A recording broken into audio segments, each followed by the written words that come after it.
ఇద్దరు ప్రేమించి పెళ్లి చేసుకుని డివోర్స్ తీసుకోవడం చాలా ఈజీ అనుకుంటారు. ఆ విడిపోవడం వల్ల రెండు కుటుంబాలు సఫర్ అవ్వడం లేదా? ఒకవేళ వాళ్ళకి అప్పటికే పిల్లలుంటే వాళ్ళ పరిస్థితి ఏంటి? అమ్మ లేకుండానో నాన్న లేకుండానో పెరగాలి. ఎంత దారుణం! ప్రేమ పెళ్ళి అనే బంధం మీద నమ్మకం లేకపోతే ప్రేమించొద్దు, పెళ్లి చేసుకోవద్దు. నిన్ను ప్రేమిస్తున్న అమ్మని నాన్నని ప్రేమించు. వాళ్ళ కోసం బ్రతికి చూడు.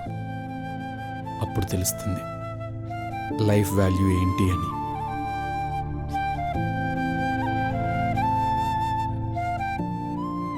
ప్రేమ చాలా గొప్పది. అది సిచ్యువేషన్స్ బట్టి మారకూడదు. పెళ్ళికి ముందు, పెళ్ళికి తర్వాత ప్రేమ ఒకేలా ఉండాలి. నేను తప్పు చేశాను, వేరొకరితో రిలేషన్ పెట్టుకున్నాను. నా ప్రేమ ఓడిపోవడానికి కారణం నేనే. అందుకే శిక్ష నాకే పడాలి. తనతో కలిసి జీవించే హక్కు నాకు లేదు. అందుకే దూరంగా వచ్చేసాను. తను ఎక్కడున్నా హ్యాపీగా ఉండాలి.